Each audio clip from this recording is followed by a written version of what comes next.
Agora você pode fazer parte do clube de membros do Spurgeon TV. Esses são e-books já disponibilizados para os membros do canal.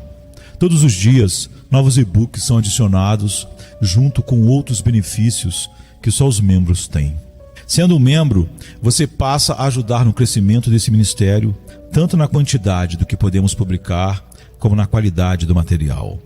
Nosso propósito é, juntos, atingirmos o maior número de pessoas com solo escritura. Seja um membro do Spurgeon TV. Sermão número 396, pregado na manhã de domingo, 16 de junho de 1861, por Charles Haddon Spurgeon, no Tabernáculo Metropolitano, Newington, Londres, Inglaterra. Quem subirá ao monte do Senhor? Salmo 24, verso 3. Não há muita dúvida de que este salmo tem uma referência primária ao Senhor Jesus Cristo. É Ele quem, por seus próprios méritos, ascendeu às alturas e, em virtude de uma obediência perfeita, permanece no santo lugar de Deus. Ele, e somente Ele, dentre a raça mortal, tem mãos limpas e um coração puro. Ele não elevou sua alma à vaidade, nem jurou enganosamente. Por isso, ele recebeu a bênção e a justiça do Deus da sua salvação. Em sua ascensão, os espíritos glorificados inundaram o céu com música, enquanto cantavam as palavras do versículo 7. Levantai, ó portas, as vossas cabeças. Levantai-vos, ó entradas eternas, para que entre o Rei da Glória. Seria um deleitoso tema para a meditação cristã considerar a ascensão de Cristo, sua relação com sua obra, o que obtemos por meio dela e as glórias que a acompanharam, quando, com um brado de sagrado júbilo, ele retornou ao seu próprio trono e assentou-se para sempre, tendo concluído a obra que havia empreendido realizar. Mas esta manhã, devo tomar o texto separado do seu contexto, pois desejo fazê-lo à base de um conjunto de parábolas ou ilustrações a respeito da vida cristã. Creio que podemos, com justiça, comparar a vida do cristão à subida de uma montanha e então perguntar: quem subirá ao monte do Senhor? De fato, esta tem sido uma metáfora favorita, e até mesmo aquele poderoso mestre de alegorias, John Bunyan, que nunca precisou tomar emprestado de outrem, precisou colocar em algum ponto um monte da dificuldade em sua história para torná-la completa. Ele precisou contar como o peregrino passou de correr a caminhar, e de caminhar a escalar sobre mãos e joelhos, por causa da íngreme ladeira. Sem forçar o texto, creio poder usá-lo como uma questão muito séria, enquanto apresento nosso curso rumo ao céu como uma ascensão ao monte do Senhor.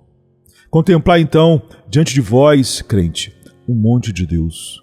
É um monte elevado, mesmo como o monte de Bazã, e em seu topo encontra-se aquela Jerusalém que é do alto, a mãe de todos nós, aquele descanso para o qual nossas almas laboriosas aspiram, com anseios fervorosos de forte desejo.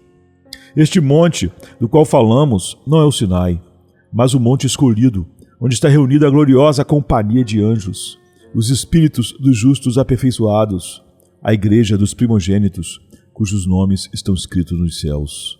E nós somos os peregrinos, muitas vezes jubilosos pela fé, mas às vezes cansados e doloridos, fazendo o melhor que podemos para alcançar o topo desta montanha de Deus, onde contemplaremos seu rosto e nos alegraremos nele para sempre. Eu, vosso companheiro de peregrinação, proponho a questão: quem subirá ao monte do Senhor? Mal essa questão sai de meus lábios, já ouço um brado jubiloso de um grupo acolá, que grita: nós subiremos, com certeza subiremos. Não há dúvida quanto à nossa segurança eterna. Certamente atingiremos o cume, repousaremos nossos pés cansados ali e habitaremos com Deus para sempre.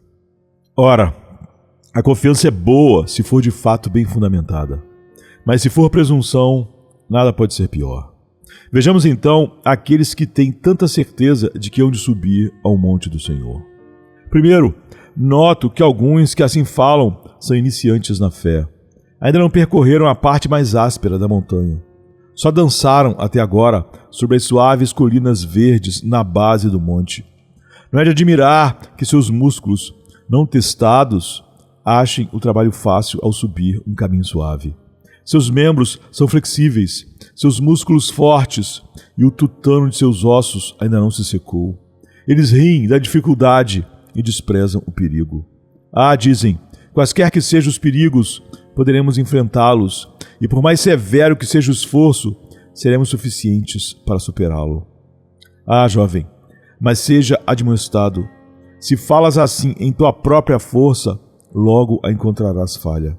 Pois o homem orgulhoso que caminha em sua própria força é como o caracol que, embora apenas rasteje, gasta a própria vida e se exaure, e ainda assim progride muito pouco. Tua força é perfeita fraqueza, e essa fraqueza é tamanha que as dificuldades logo te subjugarão e o terror afugentará teu espírito. Não sabes que problemas virão e que ainda não os enfrentaste? Virão ataques de Satanás, virão tentações de fora e de dentro. Constatarás que será difícil se não tiveres algo melhor em que confiar além de tua própria força. Cairás em desespero antes de percorreres 1/10 do caminho e jamais contemplará o cume. Jovem, há rochedos muito afiados e íngremes que força mortal jamais poderia escalar, e há ravinas acidentadas, amaranhadas de espinheiros e cobertas de pedras pontiagudas que cortarão teus pés, não cortarão teu próprio coração e o farão sangrar se não tiveres algo melhor para confiar que não tua própria força. Quanto da nossa coragem inicial na vida cristã é, na verdade, coragem da carne. E, embora seja doloroso perdê-la, é uma perda bendita. Ser fraco é ser forte, mas ser forte é ser fraco. Pode parecer paradoxo, mas nunca somos tão fortes como quando nossa força se esvai, e nunca tão fracos como quando estamos cheios de nossa própria força e contamos com facilidade e segurança. Não seja tão ousado, seja advertido e busca um braço superior, pois aqueles que confiam em sua força natural hão de se desfazer e murchar e morrer, enquanto aqueles que confiam no Senhor, céleres como a águia que corta o ar, subirão às alturas de sua morada. Com asas de amor suas almas voarão e não se cansarão na estrada celestial. Ao contemplar este grupo tão confiante de que chegará ao cume do monte do Senhor, detecto outros que falam assim por simples ignorância. Dizem, não é longe até o céu, ser cristão é pouca coisa. Basta dizer, Deus, tem misericórdia de mim, e tudo está feito. É uma simples ninharia. Quanto ao novo nascimento, dizem, sem dúvida, é um grande mistério, mas possivelmente é de bem pouca importância. Afinal, deve-se descobrir que ministros e cristãos fazem muito barulho por nada, pois é mero pulinho até o topo da montanha. Pobre alma ignorante, tua insensatez é demasiado comum.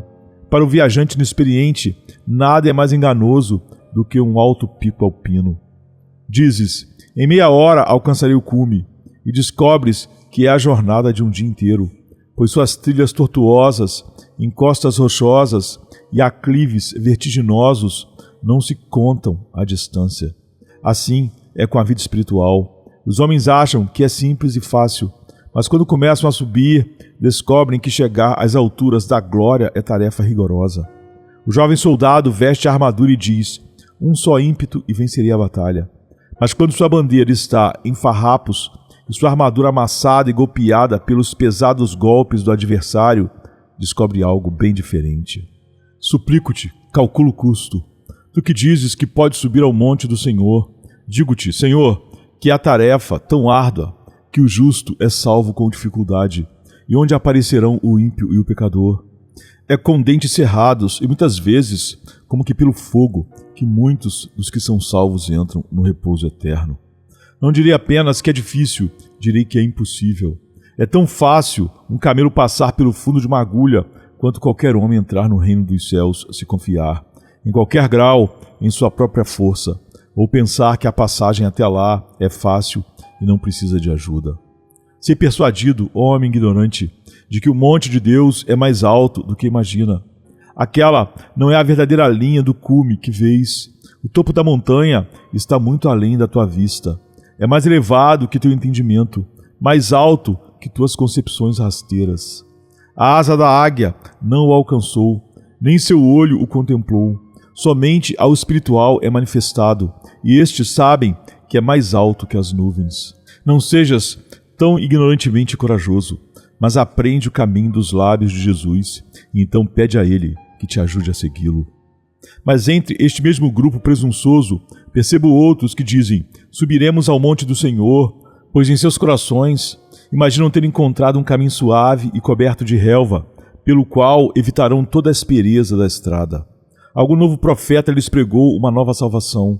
Algum impostor moderno lhes declarou outro caminho além da vereda antiga. E pensam agora que poderão, sem cansar seus membros e sem ferir seus pés, chegar ao cume. Cuidado, cuidado, alma presunçosa, pois fique certa de que quanto mais verde parecer o caminho, maior o seu perigo. Nas encostas de altos montes há trechos tão deliciosamente verdes que a relva, após a chuva, se mostra tão viçosa. Mas basta apoiares o pé ali por um momento, basta colocares teu peso e serás tragado, a menos que haja alguém por perto para agarrar-te.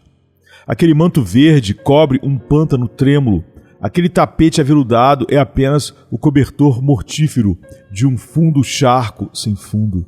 Os pântanos e atoleiros são enganosos. Assim também são esses novos sistemas de teologia, esses novos esquemas de chegar ao céu por alguma paternidade universal, ou por obediência parcial, ou por rituais pomposos. Digo-te, senhores, são apenas atoleiros que tragarão vossas almas. Verdes enganos podem parecer veludo sob seus pés, mas serão como um inferno se ousardes confiar neles. Ainda hoje, estreita é a porta e apertado o caminho, e poucos são os que o encontram. Assim, como não há caminho real e fácil para o conhecimento, não há caminho real e fácil para o céu. Não há via pela qual possas acariciar teus pecados e ainda seres salvo. Indulgir a carne e mesmo assim herdar a vida eterna. Não há caminho para evitar o novo nascimento e ainda escapar da ira vindoura. Não há caminho pelo qual possas entrar no céu com iniquidade oculta em tua alma. As corrupções devem ser removidas. A concupiscência deve ser negada. O braço direito deve ser cortado e o olho direito arrancado. Não há novo e mais fácil caminho para o céu. E tu que pensas tê-lo encontrado, enganas-te profundamente. Alguns poucos outros noto nesse grupo que dizem: subiremos ao monte do Senhor. E por que, senhores? Pareceis carregar um fardo pesado. Sim, sim, dizem, mas são coisas necessárias para a viagem. Temos meia dúzia de cajados sob o braço, pois se um quebrar, teremos outro. E temos garrafas de vinho fino para nos refrescar. Temos comida, de modo que quando nos cansarmos, poderemos restaurar nossa força. Temos roupas excelentes para, se vier uma tempestade, nos cobrirmos. Estamos bem providos para a jornada. Certamente subiremos a montanha. Assim pensam os sábios segundo o mundo, e os autossuficientes, e aqueles que são ricos e sobrecarregados com muitos cuidados terrenos. Ah, dizem eles, subiremos facilmente ao céu, não somos pobres, não somos ignorantes, não somos levados pelos vícios grosseiros da massa vulgar, seremos capazes de subir certamente, pois temos tudo e de sobra. Sim, mas é isso que torna a tua escalada difícil. Tens um fardo a carregar, subirias melhor sem ele. Um cajado é bom para um viajante.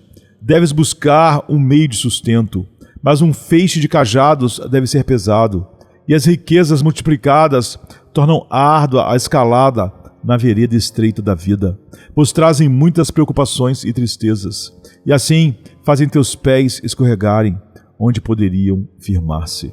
Não digas que, por tua inteligência, tua sabedoria e tua força moral, estás melhor equipado para a jornada. Estas são tuas armadilhas, tuas seguranças são tuas fraquezas. Aquilo em que descansas não te dará descanso, e aquilo em que confias, se for algo além de Deus, transpassará tua própria alma.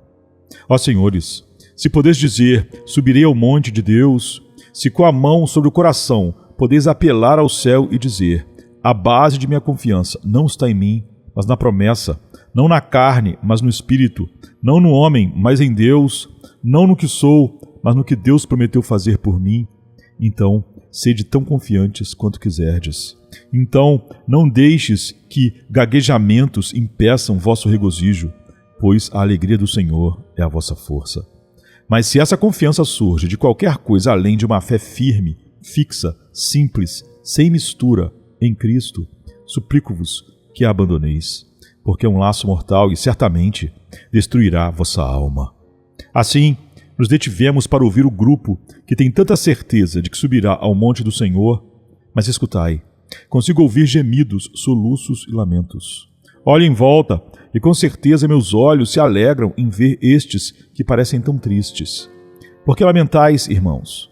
Por que estás tristes? Ó, dizem eles, nunca subiremos ao monte de Deus. Jamais alcançaremos a mais elevada altitude. Irmãos, se eu tivesse que julgar, pensaria que vocês são justamente aqueles que chegarão ao cume. E ainda assim dizeis que não chegarão? E se eu olhasse para o outro grupo, acharia que eles nunca atingiriam o topo. E mesmo assim, eles dizem que subirão. Como espantoso é! Os homens tão frequentemente julgam mal seu próprio estado, que os menos prováveis pensam ter certeza, enquanto os mais santos são os mais temerosos. Venham, meus irmãos, eu gostaria de deter vosso pranto e enxugar vossos olhos. Desejo colocar um cântico em vossas bocas em vez dessas notas de lamentação. Deixai-me ouvir vossas razões pelas quais pensais que nunca subireis ao monte de Deus. A primeira resposta é: nunca conseguirei, pois sou fraco e o monte é extremamente alto. E, Senhor, disseste-nos que a piedade é uma grande escalada e que a verdadeira vida espiritual é um imponente pico alpino, e eu sou tão fraco. Querer eu tenho, mas como fazer não sei. Não consigo nada, estou completamente vazio. Sei que isso jamais poderá ser feito por mim. A perfeição da santidade e o repouso perfeito jamais alcançarei, pois sou o mais fraco de toda a família, e aquela ladeira é íngreme demais para pés trôpegos como os meus. Meus ossos doem, meus joelhos se dobram, o suor quente encharca minhas vestes, minha cabeça gira, e eu arrasto meus pés sangrentos, de penhasco em penhasco, com angústia. Ó meu querido irmão, tem bom ânimo. Se essa é tua única causa de tristeza, deixa de lado, pois lembra-te, enquanto és fraco, não é tua força que há de te levar ao cume, mas a força de Deus. Se a natureza tivesse empreendido subir ao monte celestial, de fato poderia desesperar, mas é a graça toda conquistadora que o fará. Fraco como és, ainda através do seu poder, todas as coisas realizarás. É verdade que o monte é íngreme, mas Deus é onipotente. É certo que o pico é elevado, mas mais elevada ainda é a graça e o amor de Deus. Ele já te carregou, já te conduziu e continuará a fazê-lo até o fim. Quando não puderes andar, Ele te tomará nos braços. E quando a estrada for tão áspera que não possas nem mesmo rastejar, Ele te levará nas asas de águia até trazer-te ao repouso prometido. Mais uma vez digo, se dependesse de ti mesmo, terias razão para lamentar, mas não deves olhar para ti mesmo. Confia no Senhor para sempre, pois no Senhor Jeová há força eterna. Ah, diz um segundo, meu problema é outro. Não apenas sou fraco, mas sou tão duramente provado. O caminho é muito áspero para mim. Tu falaste agora mesmo da relva. Não há nenhuma onde estou. Olhei para aquela promessa. Ele me faz repousar em verdes pastos. E não posso dizer que é verdade para mim. Em vez disso, devo dizer que ele me leva por torrentes ásperas e não me permite deitar-me de modo algum, mas em ladeiras íngremes, onde as pedras cortam meus pés. Sou o homem que viu a aflição sob a vara de sua ira. Todas as suas ondas e suas vagas passaram sobre mim. Se o caminho é áspero assim, jamais subirei ao monte de Deus. Ó cristão, suplico-te, tira agora a tua harpa do salgueiro, pois se essa é toda a tua razão para temer, é um medo tolo de fato. Ora, o caminho é áspero, isso é novidade. O caminho para o céu nunca foi outra coisa senão áspero. E assim podes ter maior certeza de que este é o caminho certo. Se teu caminho fosse suave, poderias temer estar com os ímpios, que estão em lugares escorregadios. Porque teu caminho é áspero, melhor a firmeza para um escalador de montanhas. Nada há tão perigoso quanto a lisa face rochosa, onde o pé escorrega para trás. Não, essas pedras e sílex dão apoio aos pés. Permanece firme na força de Deus e tem bom ânimo. Tuas aflições são provas de tua filiação. Bastardos podem escapar da vara, mas o Filho verdadeiro de Deus não escapa. Nem o desejaria se pudesse. Sabes também que essas aflições operam para o teu bem. São ondas bravas, mas empurram teu navio rumo ao porto. São ventos impetuosos, mas fazem teu navio cortar as águas profundas em direção ao eterno repouso que aguarda a tua alma. Teus problemas, asseguro-te, são tuas melhores misericórdias. Onde os israelitas obtiveram suas joias, seus brincos e colares? Porventura, não foi do Egito?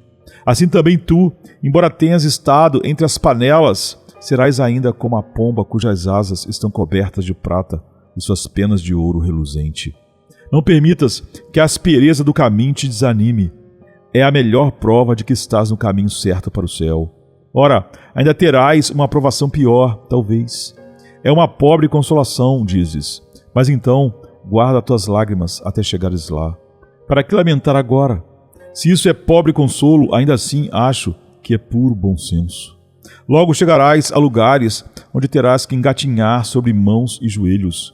E quando pensares em agarrar a raiz de alguma árvore para te puxar para cima, pegarás um espinho, e cada espinho perfurará tua carne.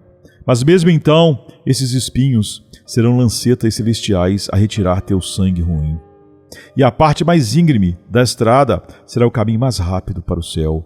Pois quanto mais íngreme a subida, mais cedo se chega ao cume. Portanto, tem bom ânimo e não lamentes, até que chegues onde haja mais razão para lamentar. E mesmo então, não lamentes, pois chegarás a um lugar onde haverá mais razão para cantar. Quanto mais sofrimento, mais consolação. Portanto, ergue-te, pobre e desanimado, tu ainda subirás ao monte do Senhor. Mas eu, diz outro, meu caso é pior. Tenho sido duramente tentado. Cruzando meu caminho há um rio transbordante, um riacho furioso, e não posso atravessá-lo a val. Temo que as águas profundas me arrastem e me lancem contra as rochas. Jamais serei capaz de subir. Na última semana, enquanto estava em um dos vales selvagens de Cumberland, ficamos retidos pela chuva por 2 ou 3 dias, sem poder voltar para casa. E eu temia não conseguir chegar à cidade para pregar hoje, pois ao longo de um passo montanhoso que tínhamos de atravessar, os pequenos córregos haviam sido engrossados pelas chuvas fortes, rugindo como rios trovejantes, tornando impossível a travessia sem grande perigo de ser levado. Assim, às vezes acontece na vida do cristão. A tentação se incha até a borda, não transborda, rugindo como um turbilhão furioso, levando tudo à frente. Ah, bem, cristão, o Senhor sabe como livrar-te de teu problema. Ele nunca enviou tentação sem abrir um caminho de escape. Fiquei satisfeito em notar, na última quinta-feira, como, ao atravessar aqueles córregos, as ovelhas que pastavam na encosta do monte podiam saltar de pedra em pedra, repousar um momento no meio, enquanto as águas furiosas rugiam dos 2 lados, e então pular novamente. Pensarias que seriam arrastadas, mas seus pés estavam firmes e seguros. Então pensei naquele texto: Ele faz meus pés como os da corça, e me faz estar firme nos lugares altos. Não sabes, cristão provado, que outros já passaram por tentações tão grandes quanto as tuas, e não pereceram? Nem tu perecerás. Jó foi severamente tentado, o córrego transbordou deveras, mas não o arrastou. Ele estava seguro, pois podia dizer: ainda que ele me mate, nele esperarei. Ânimo agora, há pedras para atravessar o riacho, se tiveres fé suficiente para encontrá-las. Saltarás de pedra em pedra, ainda que estejam distantes. Não serão distantes demais para ti. Embora pareçam inseguras, jamais se moverão até que tenhas passado com segurança o perigo das águas revoltas. Ah, diz outro, mas minha aflição é pior. Perdi completamente o caminho. Não posso ver um passo adiante. Uma espessa neblina de dúvidas e temores me envolve. Nunca subirei ao monte de Deus. E nós também já passamos por neblinas úmidas e sufocantes. As densas névoas no cume da montanha te encharcam rapidamente, arruinam a vista e causam pavor aos tímidos. O desfiladeiro à esquerda parece sem fundo, e a subida à direita parece perdida em nuvens. A névoa é mãe do desespero e ansiedade. Todas as coisas assumem dimensões indefinidas. O pequeno córrego, ampliado pela neblina, transforma-se num rio, e o lago se estende a um enorme mar, enquanto os picos parecem estar no sétimo céu. Cada pedra se torna um penhasco na névoa. Tal é a capacidade de exagero da imaginação quando a natureza se vela. Assim é quando um pobre cristão cai em dúvidas e temores. Tudo parece ruim e negro contra ele. Ó, diz ele, certamente cairei nas mãos do inimigo. É apenas um sulco de carro, mas ele tem certeza de que se afogará ali. É apenas uma pedra que ele poderia colocar numa funda para atirar num Golias, mas ele teme ser um penhasco tremendo, impossível de contornar. Ele está na neblina e não vê luz, e não sabe o caminho. Bem, cristão, dizes que jamais chegarás ao topo por causa disso? Ora, já houve dezenas de milhares que estiveram em névoas tão densas quanto a tua, e ainda assim encontraram o caminho. Muitos cristãos enfrentaram dúvidas e temores tão negros quanto os teus, e mesmo assim chegaram ao final bem-sucedidos. Dúvidas e temores nunca matam o cristão. São como uma dor de dente, muito dolorosos, mas nunca fatais. Assim, dúvidas e temores são muito aflitivos ao crente, mas uma infinidade deles não bastará para matá-lo ou privá-lo do seu interesse em Cristo. Vamos, homem, não sabes o que diz o texto? Se alguém andar em trevas e não tiver luz, confie no nome do Senhor. Agora é a hora da fé. Quando não tens mais nada em que confiar, coloca a tua mão na mão do Deus eterno, e Ele te guiará com sabedoria, te sustentará com poder e te conduzirá em teu caminho ao repouso prometido. Não deixes que essas dúvidas te perturbem, nem te angustiem, nem te abatam. Foi por essa mesma névoa que Davi passou, e todo o povo de Deus tem estado cercado por ela, em maior ou menor grau, e isso não prova que estás fora do caminho. Mas, diz outro, minha desgraça é ainda pior, tenho descido a ladeira, minha fé não é tão forte como antes, temo que meu amor tenha esfriado. Nunca senti tanto a negrura de minha natureza como agora. Acho que piorei. Minha depravação irrompeu como um dilúvio nos dias de Noé. Estou certo agora de que tudo está perdido para mim. Pensei que era vil quando comecei, mas agora sei que sou depravado. Jamais subirei ao monte de Deus. E assim, crente, tens descido a montanha, não é? Sabes que a maioria dos homens que precisam subir uma montanha, às vezes, devem descer um pouco? Dizes, como pode isso? Bem, ao escalar uma montanha, muitas vezes o caminho desce por um tempo para permitir ao viajante evitar um precipício, ou escalar um rochedo íngreme, ou alcançar outro pico da cadeia montanhosa. Parte do caminho até o Monte Branco, o rei dos Alpes, é uma descida, e nas grandes passagens montanhosas há pontos frequentes onde a estrada desce. Mas como descer pode ajudar a subir? Perguntas. É um estranho paradoxo, mas não creio que cristãos subam melhor do que quando descem. Quando descobrem mais sobre a vileza de seus corações, quando são levados de câmara em câmara e veem a idolatria e a blasfêmia de seus corações, é então que estão crescendo em graça divina. Ó, dizem eles, agora tudo está acabado para mim. Teria acabado se não tivesses passado por aqui. Ah, dizem, o Senhor vai me matar agora. Não, não, somente matar teu orgulho. Ele está te colocando em teu devido lugar. Como diz o hino, se hoje Ele se digna a nos abençoar com a sensação do pecado perdoado, amanhã pode nos afligir, fazer-nos sentir a praga interior, tudo para nos fazer enojar de nós mesmos e nele nos deleitar. É tudo subida, irmãos, mesmo quando parece descida. É tudo em direção a Deus, mesmo quando às vezes parece afastar-se dele. E quanto mais descobrimos nossa própria vileza e corrupção, é apenas para que, lavados em lágrimas, nossos olhos se tornem como os da pomba, lavado em leite e bem ajustados, para contemplarmos o Rei em sua formosura, vendo menos de nós e mais dele. Não me deterei mais nesse ponto, pois temo, pelo semblante de alguns rostos, que os esteja cansando.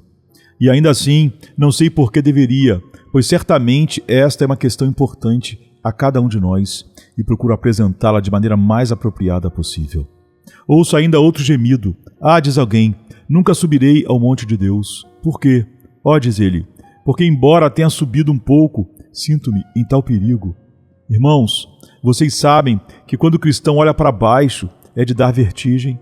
A vida cristã assemelha-se muito à travessia de um equilibrista, como Blondin, numa corda muito alta. Ali está ele, muito acima do solo. Se olhar para baixo, perecerá. Às vezes, cristãos com pouca fé pensam em olhar para baixo, e que arrepio gélido isso causa. O hipócrita caiu, eu posso cair. Tal e tal professante de fé caiu, eu também posso cair. Há uma multidão barulhenta embaixo, esperando que caiamos. Não, anseiam dizer, ahá, ahá, os olhos de Sansão estão vazados, e o poderoso foi destruído. Agora, pouca fé, que negócio tens tu em olhar para baixo? Olha para cima, homem, olhe para cima. A Escritura não diz, corramos com tremor a carreira que nos está proposta, olhando para nossas pernas trêmulas? Não, mas diz, corramos com perseverança a carreira que nos está proposta, olhando para Jesus. Que importa se o rochedo é íngreme e o precipício assustador?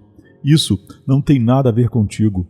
Nunca cairás enquanto tua fé estiver fixa em teu Deus.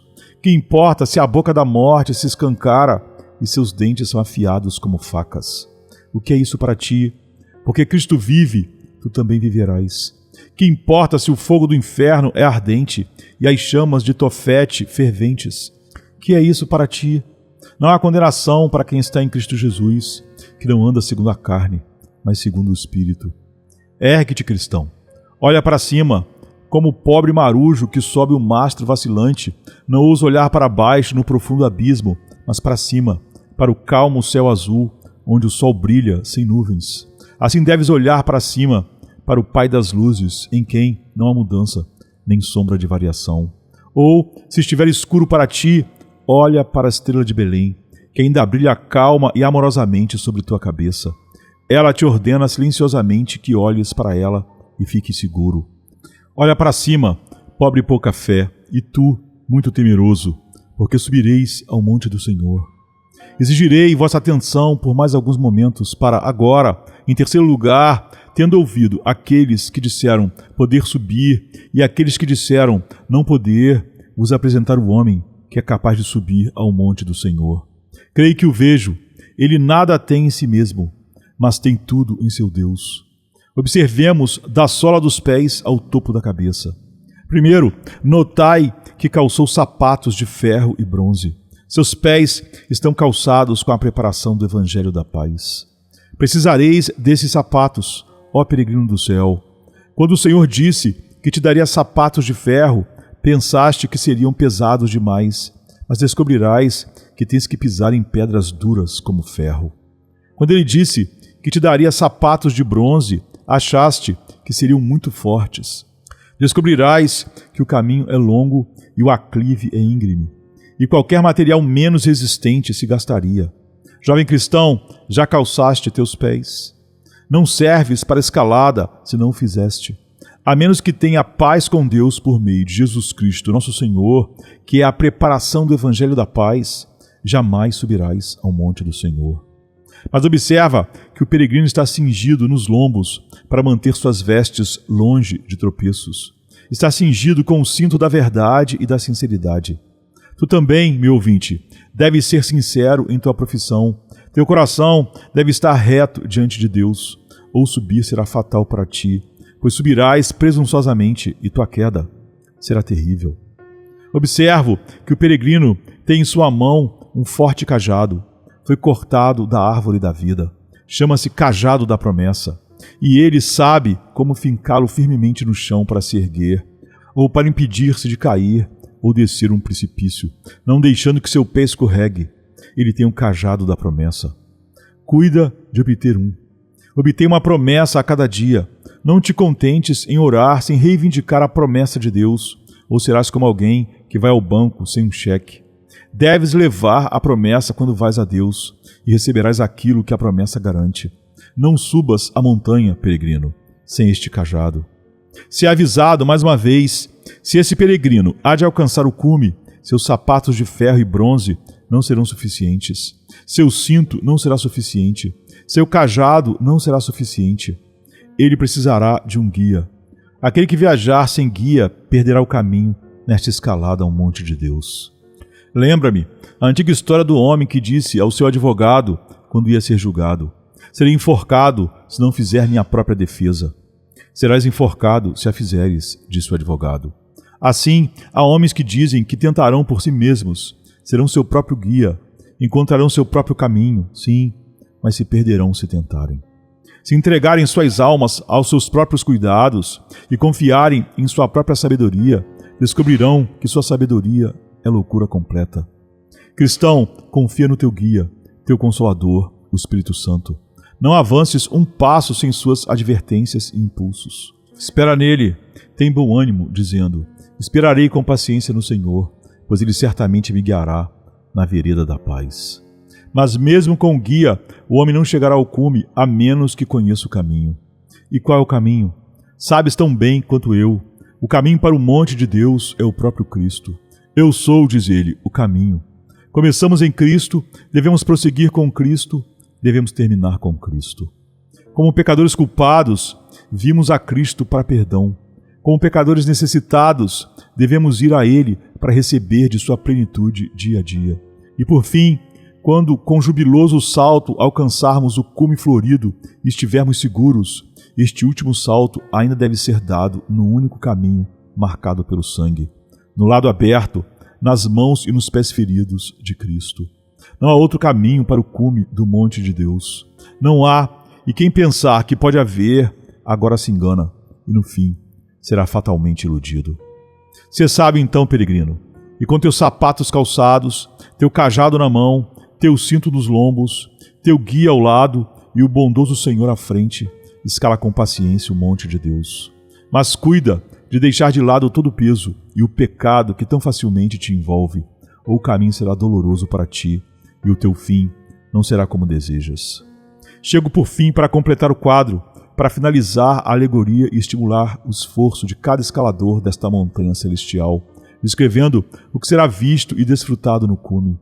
Aquele que subir ao monte de Deus e chegar ao céu por fim, encontrará, antes de tudo, que todo o seu trabalho chegou ao fim. Como diz o hino: servo de Deus, bem está, descansa do labor amado. A batalha findou, a vitória alcançada, entra no teu repouso sagrado. Agora não há mais penhascos, nem lugares escorregadios, nem torrentes rugindo, em subidas ou descidas. Jerusalém, meu feliz lar, nome sempre caro a mim, meus labores terão fim, em alegrias, paz em ti. Irmãos, será que nós, eu e vocês, pensamos o suficiente no céu? Não pensamos demais na terra? Não damos muita atenção ao esforço e pouca a hora em que tudo estará terminado? Mas alguns dias e anos, e você e eu, crentes, teremos terminado de lutar com Satanás, terminado com tentações, terminado com cuidados, terminado com dores, uma hora de trabalho e uma eternidade de descanso. Um dia de labuta, e quando tiver realizado meu serviço como um jornaleiro, então tu vens, ó repouso doce e gentil, pois eles descansam de seus trabalhos, e suas obras os acompanham. Coragem, peregrino, coragem. Sobe aquele penhasco, homem. Agora emprega mãos e joelhos, sobe, pois quando tiveres escalado um pouco mais, muito pouco, deitar-te-ás para descansar, e então nunca mais cansaço ou tristeza. E também ali, quando chegarmos ao topo do monte de Deus, estaremos acima de todas as nuvens de cuidados mundanos, de pecado e tentação. Quão profundo é o repouso do povo de Deus lá em cima, quão calmo é seu firmamento. Como diz o hino, nenhum discurso vão tentará minha alma, nem futilidades irritarão meus ouvidos. Não haverá necessidade de sair para um negócio que distraia meu espírito ansioso. Não haverá necessidade de labutar num trabalho que fatiga meu corpo, pondo minha alma num estado ruim para a oração. Não haverá necessidade de misturar-me com homens mundanos que zombam de minhas solenidades e me envolvem em ninharias indignas de atenção. Não, acima do mundo, acima de suas distrações e atrações, minha alma se elevará quando ascender ao monte de Deus. Irmãos, que perspectiva haverá lá do cume? Quando subimos as altas montanhas, podemos olhar para um lado e ver lagos e rios, para o outro, vales verdes e risos da natureza, e ao longe, a selva escura e misteriosa. A vista é ampla, mas que vista teremos no céu! Ali conhecerei como também sou conhecido. Aqui vemos como por espelho, obscuramente, mas então veremos face a face. Em primeiro e principal lugar, o melhor de tudo, meus olhos verão o Rei em sua formosura. Contemplaremos seu rosto, olharemos em seus olhos, beberemos amor da fonte de seu coração e ouviremos a música de seu amor no doce órgão de seus lábios. Seremos extasiados em sua companhia, enlevados em seu seio. Coragem, cristão, coragem. Cristo te aguarda. Vamos, homem, sobe a árdua vereda e escala, pois Cristo está no cume, estendendo as mãos e dizendo: sobe aqui, ao que vencer darei a sentar-se comigo no meu trono, assim como eu venci e me assentei com meu Pai no seu trono. E há ainda esta doce reflexão para encerrar: tudo o que veremos do topo do monte de Deus será nosso. Ao contemplar montanhas terrenas, nós vemos, mas não possuímos. Aquela bela mansão não é nossa. Aquele riacho cristalino não nos pertence. Aqueles amplos prados são belos, mas não são nossa propriedade. Mas nos cumes do céu, tudo o que virmos será nosso.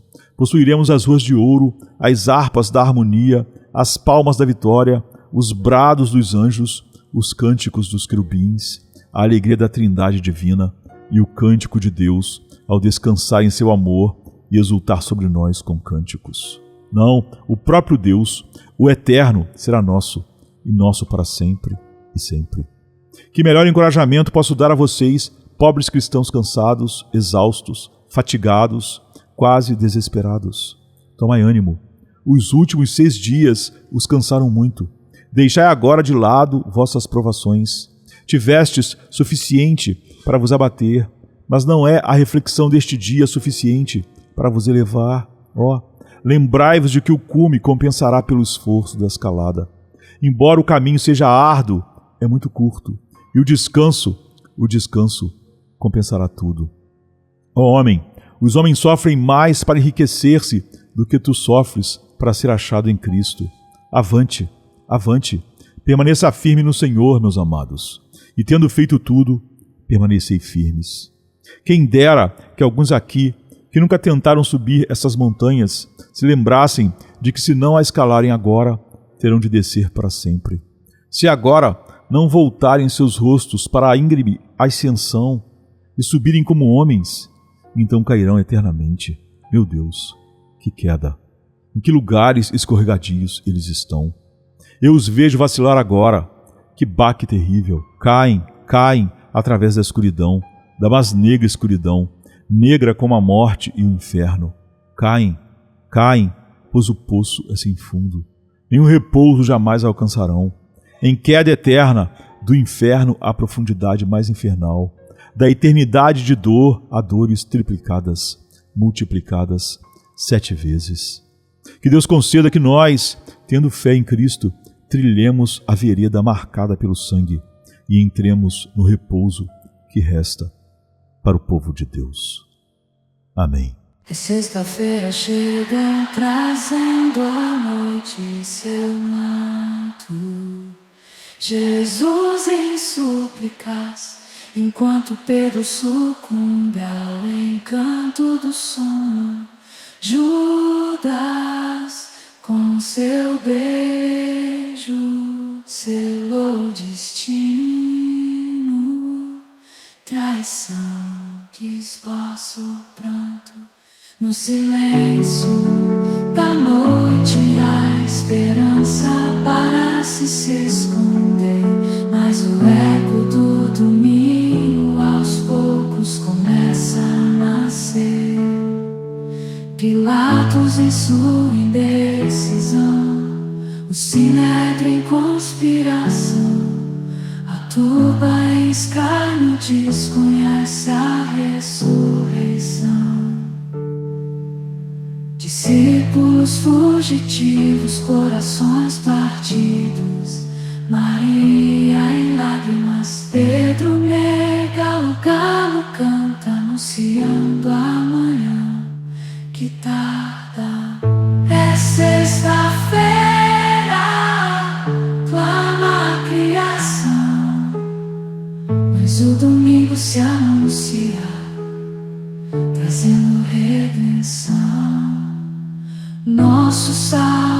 Salvador, sob o peso da cruz, caminha entre a multidão que zomba, sua santidade diminui. A coroa de espinhos, o sangue que escorre marcas de amor infinito. É sexta-feira, mas a esperança do domingo não está tão distante. Elevado na cruz, entre criminosos, a dor se faz presente. O véu se rasga, a terra treme, o céu escurece, um silêncio envolvente. A pedra colocada, os guardas se postam, a vigília começa, mas a promessa do domingo no coração ainda aquece. É sexta-feira, mas não é o fim. Domingo vem aí com vitória sem fim. A escuridão parece reinar, a morte sorri, certa de sua vitória. É sexta-feira, mas a história ainda não contou sua glória. O pecado julga ter vencido, a esperança parece falhar, mas a luz do domingo já começa a brilhar. O túmulo agora vazio, a pedra removida, Jesus ressuscitou, trazendo vida. Manhã de domingo, brilha a esperança restaurada. A morte foi vencida, a redenção proclamada. É sexta-feira, mas a alegria vem com o amanhecer. Domingo já chegou, ensinando-nos a renascer. Nosso Salvador, sob o peso da cruz, caminha entre a multidão que zomba, sua santidade diminui. A coroa de espinhos, o sangue que escorre marcas de amor infinito. É sexta-feira, mas a